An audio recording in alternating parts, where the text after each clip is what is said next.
આપણી સાથે વરિષ્ઠ પત્રકાર જગદીશભાઈ મહેતા જોડાયા છે. સર, નીલમ વાત કરું છું મહામંથન મંતવ્ય ન્યૂઝથી. જી નમસ્કાર. સર, માયાભાઈનો એક વિડીયો છે તે ખૂબ વાયરલ થયો છે. તેમાં છે તે તમને ખ્યાલ હશે. હવે બહુ એમાં કરી કંઈક પોલીસના વિડીયો ઉતારતા કંઈક યુવાનો પર તેમણે કટાક્ષ કર્યો છે અને કહે છે કે તમે અમારો પગાર ખાઓ છો કહેનારા રેશનિંગના ઘઉં ખાય છે, આવી વાત માયાભાઈ ત્યાં મંચ પરથી કરે છે.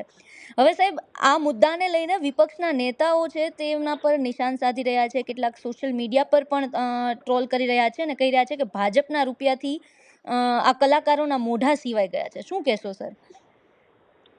હવે ઈ રાજનીતિ તો વળી પાછો જુદો વિષય છે. હા હા. પણ પેલી વાત તો ઈ કે હવે અત્યારે છે ને સોશિયલ મીડિયાનો નહીં, સોશિયલ જસ્ટિસ નો જમાનો છે. હા હા હા.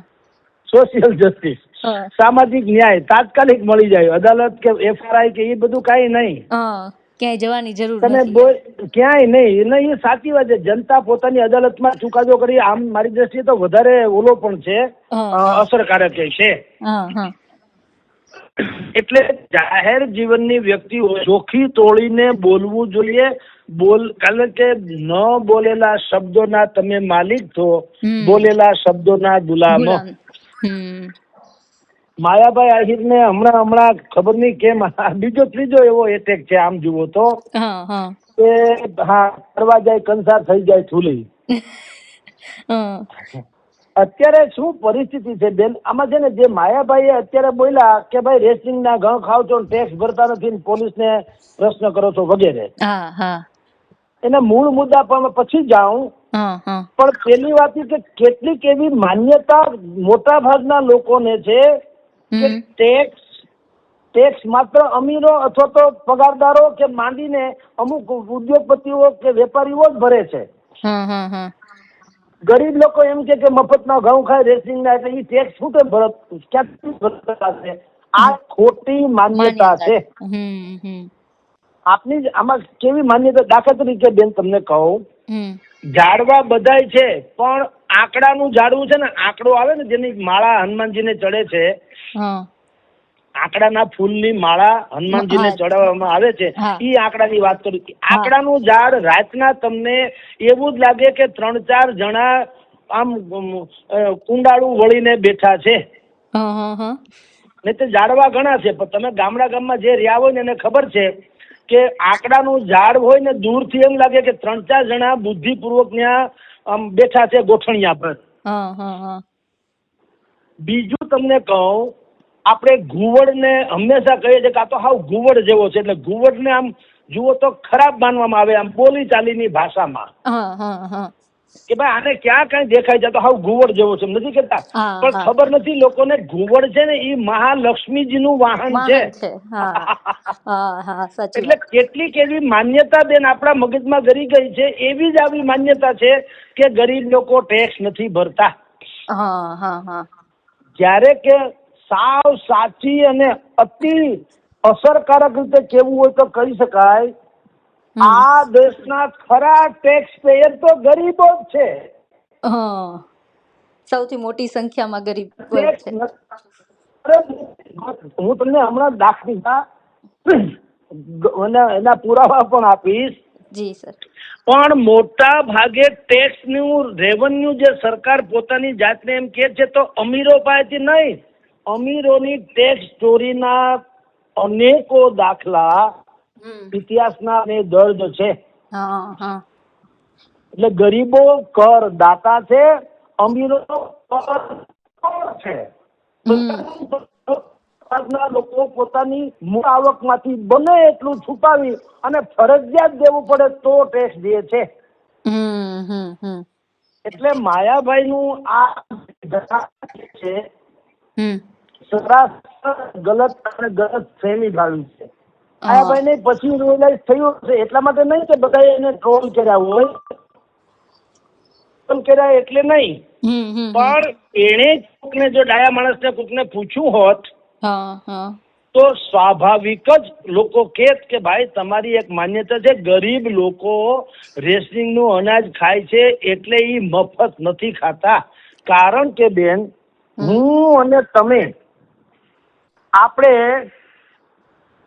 સાબુ, તેલ, ગોળ, શેમ્પુ, કપડા, ચપ્પલ, ટૂથપેસ્ટ, મોબાઈલ રિચાર્જ આ બધું કરાવીએ છીએ કે નહીં? બિલકુલ બિલકુલ, દરેક વસ્તુઓ પર ટેક્સ એ છે. બધાની ઉપર પરોક્ષ રીતે સર્વિસ જેને GST કહેવામાં આવે છે.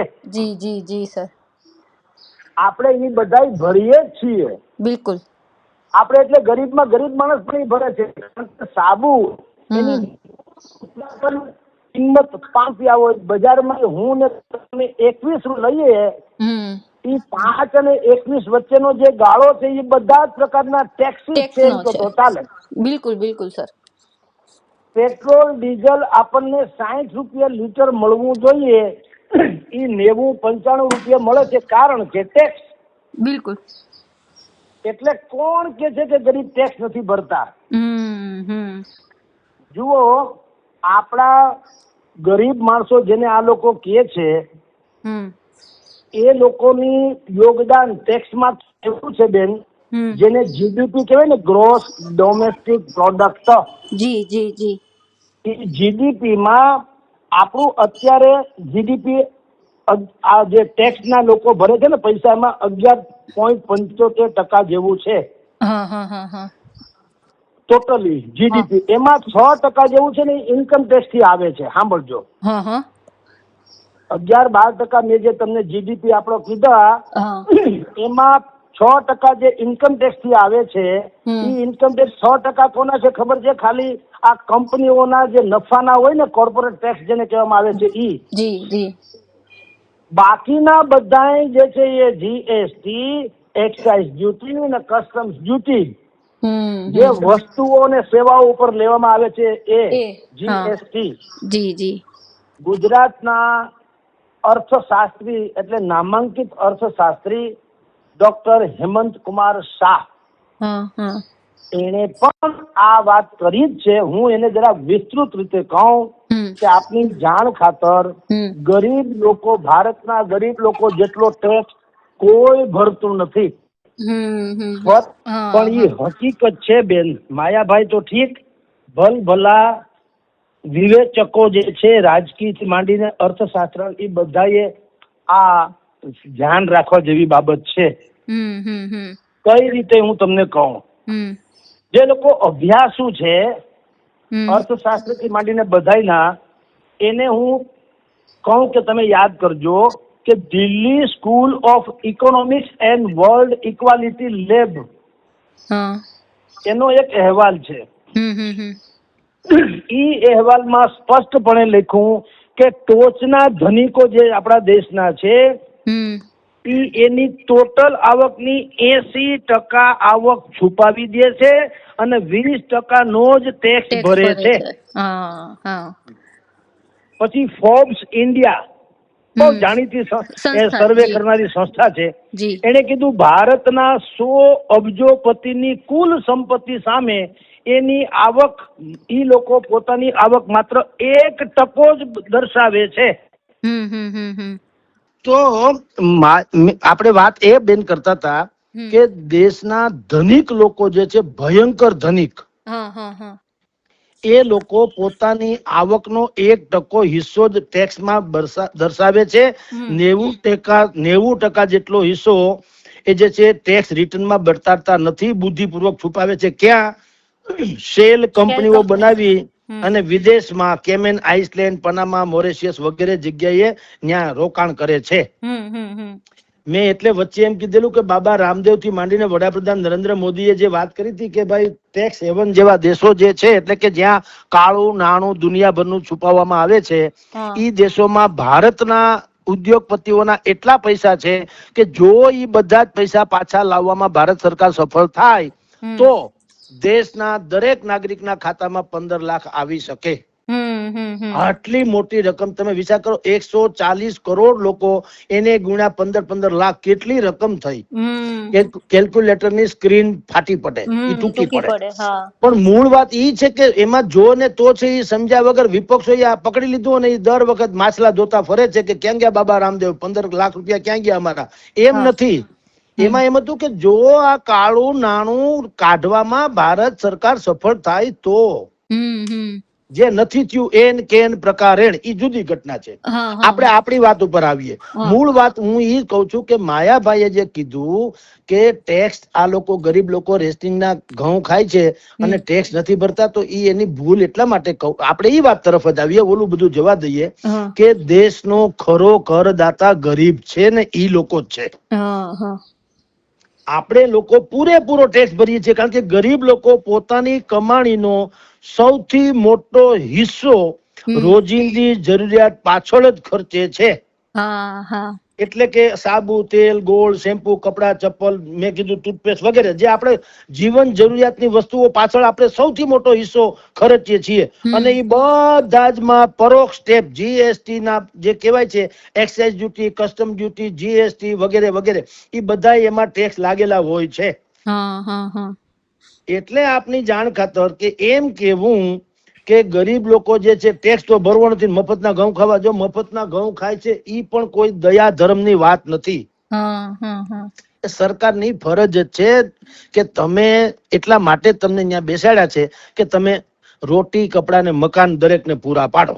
આ એની પ્રાથમિક જેને કહેવાય ને આપણા બંધારણમાં કહીએ તો ઈ પણ બંધારણમાં પણ ઈ જ વાત છે કે તમારે નબળા લોકોની કાળજી સરકારે સબળા લોકોએ લેવી. એટલે જેને ટેક્સ ભરવો છે એ નથી ભરતા, એની માટે થઈને માયાભાઈએ બોલવું જોઈએ. આપની જાણ ખાતર 145 કરોડ નો આ દેશ છે, એમાંથી કેવળ 4.5 કરોડ લોકો જ ઇન્કમ ટેક્સ ભરે છે. ઈ કોણ ખબર છે? ભરવા પાત્ર છે એમાંથી 4.5 કરોડ એમ, જે ખરેખર 45 કરોડ હોવા જોઈએ. પણ જેને ઉલ્લુ જ બનાવવા છે એનું હું એમ કહું.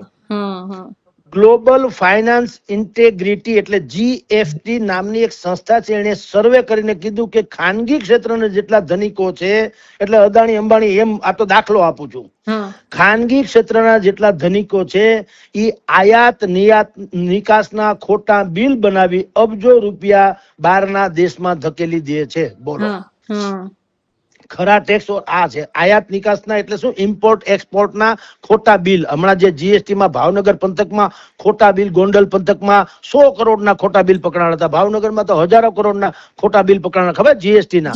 મેં ને તમે ખોટા બિલ એટલે શું? મેં ને તમે કોઈ પણ ચીજની લેવડ દેવડ કર્યા વગર ખાલી બિલ ઉપર જ ધામધૂમ, હું તમને 5 લાખ નો માલ મોકલાવું, તમે પેમેન્ટ આપો, એમાંથી જીએસટી કાપો, માલે નહીં, કાંઈ નહીં, પૈસા ની લેના, ખાલી કાગળ ઉપર ધામધૂમ. એને ઈ કોણે બહાર પાડ્યું? ગ્લોબલ ફાઇનાન્શિયલ ઇન્ટેગ્રિટી નામની સંસ્થા. એને કીધું કે આવું ડિંડક હાલે છે. અને તમારી જાણ ખાતર આ અમીર લોકો જે કહેવાય છે એ લોકો, પછી રાજકારણીઓ, એ બધા શું કરે છે? આપણી કૃષિ આવક જે ટેક્સ ફ્રી છે એનો પણ દુરુપયોગ જે કહેવાય એ અમીર લોકો જ કરે છે, કિસાનો નહીં. એને પોતાની વ્યાપારી પ્રોપર્ટીનું ભાડું ને આવક ને બાકી બધા ધંધા ધાપાની આવક ને એ લોકો બુદ્ધિપૂર્વક શું ગણાવે? ખેતીમાં ગણાવે કે અમારે ખેતીની આવક થઈ. આમાં એક રસપ્રદ વાત નીલમબેન એ છે, વચ્ચે એક સર્વે આવ્યું હતું ને, દુનિયાભરના છાપામાં પણ મેટર આવી હતી કે જે અમીર લોકો પાસે જમીન છે એ લોકો આવક બતાવે ભયંકર. સાંભળજો, માની લો કે 50 વીઘા એની પાસે જમીન છે, એમ કે અમારે અહીંયા ઘઉં નું મબલખ ઉત્પાદન થયું, આંબાનું થયું કે કેરીનું થયું કે મગફળીનું થયું કે કપાસનું થયું, ગમે મબલખ જ બતાવે. શું કામ? એ ટેક્સ ફ્રી છે. પણ એના જ શેઢાની બાજુનો ખેડૂત હોય ઈ એમ કે ભાઈ સરકાર અમને રાહત આપે સારું, કારણ કે અતિવૃષ્ટિ થઈ, યા તો અનાવૃષ્ટિ થઈ, અથવા તો વરસાદ નથી વરસ્યો, પાક બરાબર થયો નથી, જીવાત પડી ગઈ, એટલે અમને સરકાર મદદ કરે. હવે તમે જુઓ, એક જ શેઢે 2 ખેતર, એકમાં વિપુલ ઉત્પાદન ને એકમાં કાંઈ નહીં. ઈ ભૂતકાળમાં અખબારોમાં ચમકી ચૂક્યું હતું કે અમીર લોકો જમીન લઈ અને એનું વાવેતરનું બુદ્ધિપૂર્વકના આંકડા ખોટા બિલ બનાવી અને ટેક્સ માફ કરાવી દે છે, બચાવી લે છે. એટલે ખરા અર્થમાં માયાભાઈએ, મેં તમને આ બધા દાખલા એટલા માટે આપ્યા બેન, માયાભાઈ અર્થશાસ્ત્રી નથી પણ આમાં અનર્થશાસ્ત્રી થઈ ગયા. અને આમ પણ તમને કહું, જ્યાં આપણી ચાંચ ન ડૂબે ત્યાં બને ત્યાં સુધી છેટા રહેવામાં કાંઈ વાંધો નથી. મૌન ધારણ કરી લેવું. હા બિલકુલ, તમારે, કારણ કે બોલાયેલા શબ્દોના તમે ગુલામ છો, ન બોલાયેલા શબ્દોના માલિક. તો ગરીબ લોકોને આપણને, મેં તમને શરૂઆતમાં જેમ કીધું ને કે આંકડાનું ઝાડ હોય તમને માણસનો ઢૂંગો લાગે, ઘુવડ છે એને આપણે અપશુકનિયાળ માનીએ છીએ, પણ એ ખબર નથી કે લક્ષ્મીજીનું છે વાહન ઘુવડ. તો આપણે એને અપશુકન માનીએ, આપણી માન્યતા છે. એમ લોકોની એવી મોટા ભાગના લોકોની જે માયાભાઈ એટલા માટે જ બોલ્યા, કારણ કે લોકોમાં એવી માન્યતા હોય કે ગરીબ લોકો તો શું હવે મફતના અનાજ ખાય. પણ કાકા મફતના એટલા માટે નથી ખાતા, એનો હકે છે અને સૌથી વધુ કર ઈ લોકો ચૂકવે છે. કારણ કે પોતાની આવકનો મોટા ભાગનો હિસ્સો એ જીવન જરૂરિયાતની ચીજો પાછળ ખર્ચે છે, અને એકે જીવન જરૂરિયાતની ચીજ વસ્તુ ટેક્સ ફ્રી નથી. એટલે માયાભાઈ ને તો મેં કીધું ને આટલું બધું તો એને ભગવાન જાણે, કારણ કે અભ્યાસ એટલો હોય કે કેમ. પણ આપણે પણ આ કહેવું માયાભાઈ જેવા હવે તમામ લોકોએ કહું છું કે ભાઈ કોઈ વિષય ઉપર તમે હવે, અગાઉનો જમાનો જુદો હતો, હવે જમાનો જુદો થઈ ગયો બેન. સોશિયલ જસ્ટિસ શબ્દ મેં સૌથી પહેલા વાપર્યો. હજી તમને કહું 2-5 વર્ષ કદાચ જવા દો, સત્યનારાયણ ની કથામાં આવે ને કે એક ગરીબ બ્રાહ્મણ હતો, મને લાગે એમાંય ડખો થાય. બ્રહ્મ સમાજ કે અમે ગરીબ નથી, આમ ને તેમ. પછી સાધુ નામે એક વાણિયો હતો, એ લાલચુ હતો ને એને ભગવાનનો તિરસ્કાર કરવાનું કર્યું, એટલે એની હોડી ડૂબી ગઈ. એની ઉપર એ પ્રતિબંધ આવશે કે આ વણિક સમાજનો અન્યાય છે એમ. એટલે હવે આખી સિસ્ટમ ફરી રહી છે. તમારાથી કઈક બોલાઈ જાય એટલે બસ તથાકથિત રીતે વિરોધ કરનારા, અને આ કેસમાં એ સાચા છે એમ, પણ ઘણા કેસમાં લોકો પછી સ્વાભાવિક જ છે એને ટ્રોલ કરે. એટલે હવે સમય ફરી ગયો છે. હવે સોશિયલ જસ્ટિસ નો જમાનો આવી ગયો છે. સામાજિક ન્યાય એટલે આવું સોશિયલ મીડિયા જસ્ટિસ. સામાજિક ન્યાય તો આખો જુદો શબ્દ છે. Social media. હા, અને એ સ્વાભાવિક છે. જનતા ની અદાલત થી મોટી કોઈ અદાલત ન હોય ને, તરતદાર ને માપૂન. એટલે માયાભાઈ ને એનો અહેસાસ થઈ ગયો હશે ને. હજી તમે જાણો છો, એક હકાભાઈ નું પ્રકરણ પૂરું થયું તો માયાભાઈ નું શરૂ થયું. આની પેલા ભાઈ કીર્તિદાન ગઢવીએ અદાણી ના ગીત ગાયા હતા એક ડાયરામાં, તો એને પણ ટ્રોલ કરનારા મળ્યા હતા કે અદાણીએ તો ખેડૂત નો સત્યાનાશ કરી નાખ્યું, તમે કેમ એના ગીત ગાવ છો. હકાભાઈએ ખેડૂત ની ફેવર ની વાત કરી તો એની ઉપર માટલા ધોવાના. હવે આમાં જગતમાં ત્યાં જાવું એ જ ખબર નથી પડતી. પણ હવે જમાનો આવો છે, એટલે ટૂંકમાં દરેકે બિલકુલ સંભાળીને અને સંભાળીને ઉપરાંત વિચારીને બોલવાની જરૂર છે. કારણ કે જીભમાં એકેય હાડકા નથી, પણ ધારે તો આપણા બધા હાડકા ભંગવી નાખે, વાકાત્રાહી થાય તો. એટલે માયાભાઈ ને તો વર્ષોનો અનુભવ છે ડાયરા બાયરાનો. એને હવે તમામ ડાયરાના કલાકારોથી માંડીને જાહેર જીવનમાં આવનારા તમામ લોકો, એને હવે કોઈ પણ સમાજ, જ્ઞાતિ, વર્ગ, કોમ, ધર્મ, રિવાજ વગેરે વગેરે ઉપર બોલતા પહેલા 10 વખત વિચાર કરવો પડશે. એટલે મને તો એમ લાગે છે કે હવે ભવિષ્યમાં કેવી વાર્તાઓ મંડાશે ખબર છે. એક ગરીબ વાણિયો હતો એમ, એક ગરીબ બ્રાહ્મણ હતો એમ નહીં આવે. એક ગરીબ એક્સમેન હતો, પછી ઝેડ નામનો વાણિયો નહીં, એક ઝેડ નામનો વ્યક્તિ હતો. એબીસીડી એટલે ડખો મટે યાર. બીજું શું કરવું? કખ ગઘ જેવું કરવું પડશે. કારણ કે કોઈ જ્ઞાતિનું, કોઈ વર્ગનું, આ તો પ્રતિકાત્મક હતું. ઈ કોઈ સમજ, જેમ કે ક્ષત્રિય સમાજ છે ઈ સુરા હોય છે, સુરવીર હોય છે કે નહીં? તો આપણે ક્ષત્રિય સમાજને સુરવીર કહીએ તો ઈ પોરહાય, અથવા તો ઈ એને એમ લાગે કે વાહ. તો પછી એમ વાણિયા જે તે જમાનામાં ચતુર લોકો ગણાતા, એટલે એ વેપાર કરતા હતા. હવે ઈ આપણી પરંપરાગત નહીં કે બધા વાણિયા લુચા લફંગા હોય એવું કઈ નથી. એમ કે ભાઈ ચતુર લોકો હોય એટલે વેપાર કરે. એટલે આપણે શાસ્ત્રોમાંથી માંડીને લોક કથાઓમાં બધું એક ગરીબ બ્રાહ્મણ, એક ચતુર વાણિયો, એક સુરવીર ક્ષત્રિય. તો ક્ષત્રિય સિવાય બીજા કોઈ સુરવીર નતા એવું નહીં. તમારી જાણ કરતા અમારા વેરાવળ બાજુનું એક ગામ છે, નામ ખાલી ભૂલી ગયો હમણાં, ત્યાં ભાગવત સપ્તાહ થઈ હતી. તો તમારી ત્યાં એક બ્રાહ્મણ ની ખાંભી છે, બોલો. એક આહિર છે, આહિર ની ખાંભી તો છે જ. એક બાપા છે આહિર ના, બહુ ગાયુંના ધણ પાછા વળવામાં ખપી ગયેલા, લગ્નના માંડવે થી નીકળ્યા હતા, બોલો. લગ્ન ના હતા, લોકોએ એને પૂરી રાખ્યા કે ભાઈ તમારા લગ્ન છે, તમે મીંઢોળ બંધા છો ને કઈક આડાવડું થાય રેવા દો, અમે બધા લડીએ. આખું ગામ ગયું લડવા, ગાયુંના ધણ પાછા વાળવા. પણ ઓલા વરરાજા હતા, પણ મેં કીધું ને એ ક્ષત્રિય જરૂરી નથી, આહિર હતા આઈ થિંક. તો એને કીધું કે ગમે એમ થાય મારે ગાયુંના ધણ પાછા વાળવા જવું પડે. આ લગન બગન બધું સમજ્યા, અને એમાં એનું ધડ ક્યાંક પડ્યું, એનું શિર ક્યાંક પડ્યું. એનું નામ જ અત્યારે હું ખાલી ભૂલી ગયો છું. એની કથામાં એના ડાયરા વગેરેના કાર્યક્રમમાં હું જઈ આવ્યો હતો. માયાભાઈ સ્વયં આવ્યા હતા, અને રાજભા ગઢવીએ પણ એના વિશે બહુ ઊંડાણપૂર્વક વાતો કરી હતી. અચ્છા, હા હા. હવે એની ખાંભી પાસે એક બ્રાહ્મણ ની ખાંભી છે, બોલો. એટલે બ્રાહ્મણે આવી રીતે લડ્યા હતા એમ કહું, એની ખાંભી છે, બોલો. એટલે સવાલ એ છે, પણ છતાંય આપણે પ્રતિક, શૂરવીરતાનું પ્રતિક શું છે કે ક્ષત્રિય.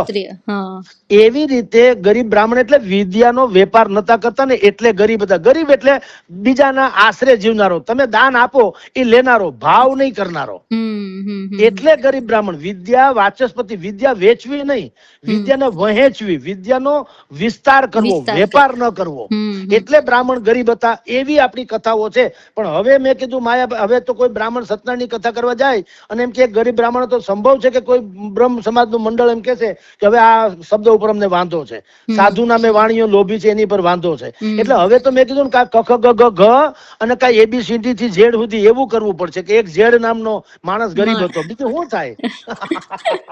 એટલે માયાભાઈ થી માંડીને બધા અત્યારે આ બહુ ચાલે છે સોશિયલ મીડિયામાં. આપણે એની વાત કરી કે, અને મૂળ સાર આપણે જે છે ને, moral of the story is એ છે કે આ દેશના ખરા કરદાતા કરોડો કરોડો ગરીબ લોકો છે, જે જીવન જરૂરિયાતની વસ્તુઓ એની ઉપરનો તમામ ટેક્સ ભરે છે, પણ એને પરોક્ષ રીતે, એટલે એ દેખાતું નથી. આ પવન એટલે કે હવા આપણને દેખાય છે નહીં, અહેસાસ તો હવા વગર રહી શકાય નહીં. પાણીનો કોઈ કલર છે નહીં, એનો કોઈ આકાર છે, એનો કોઈ સ્વાદ છે, કોઈ રંગ છે, કોઈ ગંધ છે, છતાંય પાણી તો છે ને. એવી રીતે ગરીબ લોકોનું ભલે બિચારાનું દેખાય નહીં, પણ આ દેશના ખરા ટેક્સ પેયર્સ આપણા ગરીબ અને મધ્યમ વર્ગના લોકો છે, જેને ટેક્સ ભરવો છે ઈ નથી ભરતા પૂરેપૂરો, એમ કઉ છું. એટલે ખરા ટેક્સ ના ચોર તો ઈ લોકો છે. એને ચોર શબ્દ વાપરો યા ટેક્સ પછી રૂપાળા ગમે શબ્દ વાપરો, ટેક્સ ના બચાવ કરે છે, એ બધું નહીં, મૂળ ચોરી હો વાતની એક વાત. એટલે ઈ લોકો આવું કરે છે. પણ જેની પાસે ખાવા ધાન નથી, એને પણ બિચારાને ધારો કે 1 કિલો લોટ લેવા જવું હોય, એ ખરા અર્થમાં લોટ 2 રૂપિયા મળવો જોઈએ, 7.5 કે 10 રૂપિયા કે 20 રૂપિયા મળે, તો બાકીના પૈસા જે છે એમાં ટેક્સ જ આવી જાય છે. એટલે માયાભાઈએ આ એની ભૂલ છે, 100% ભૂલ છે, ને એને સ્વીકારવી જોઈએ કે ભાઈ મને આટલી બધી નોલેજ નહીં. હું કઈ, મેં તમને કીધું ને, બોલ્યા કઈ રીતે હોય, ઘુવડને અપશુકન્યા માનવું, આંકડાના માન્યતા પ્રમાણે જ વાત છે. આપણે કે ને, માનો તો ગંગામાં તો બેતા પાણી, કેટલાક લોકોને ગંદી નદી છે એમ કે છે, ને આપણે ગંગા નદી છે એમ કહીએ છીએ. તો આ બધી માન્યતા જૂની જન્માણી હતી. હવેના યુગમાં નહીં, આ સોશિયલ મીડિયા જસ્ટિસ નો જમાનો છે. એટલે માયાભાઈએ કેવું જોઈએ કે ભાઈ મારાથી આ બોલાઈ ગયો ને, હવેથી મેં કીધું વારંવાર પછી આવું થાય ને તો લોકોને શંકા જાગે. એના કરતા બેટર વે કે મેં તમને કીધું, કોઈ પણ વર્ગ, સમૂહ, ધર્મ, જ્ઞાતિ, રીત રિવાજ, પ્રદેશ વગેરે વગેરે એના ઉપર બોલતા પહેલા 500 વખત વિચારવું, કારણ કે પછી એનો કોઈ અર્થ નથી રહેતો. હા, અને જે શ્રોતાઓ અથવા જે ટ્રોલ કરનારા છે માયાભાઈ ને, એને પણ એટલું કહેવાનું કે ભાઈ ઠીક છે, એમ તો એને અત્યાર સુધીના ડાયરામાં જેની જેની સરાહના કરી હોય, તો એ બધું પુણ્ય એક જ ધડાકે પુણ્ય થી ગાયબ થઈ જાય, એમ કહું. એટલે એને કહેવાનું માયાભાઈ તમારો આ વાંક છે અથવા તો ભૂલ છે, અને માયાભાઈ એ મોટા મને સ્વીકારી લેવું જોઈએ કે હા ભાઈ આ ગરીબ લોકોનું મેં કીધું ખરાબ, કારણ કે મફત ઘઉં કોઈ ખાતું નથી ભાઈ, બધા પૈસા આપે છે, ટેક્સ ભરે છે ગરીબ લોકો. પણ હાવ સાચી વાત તો એ છે કે દેશના 80 કરોડ લોકો છે, એની ખરા અર્થમાં આમ જો તો 80 નહીં, મેં તમને 145 માંથી 4.5 કરોડ લોકો જ ઇન્કમ ટેક્સ ભરે છે. તમે વિચાર તો કરો. તો 140 કરોડ લોકો, 45 માંથી 140 કરોડ લોકો જેને ટેક્સ નથી ભરતા એમ માનવામાં આવે છે, ખરા અર્થમાં ઈ જ ટેક્સ પેયર્સ છે.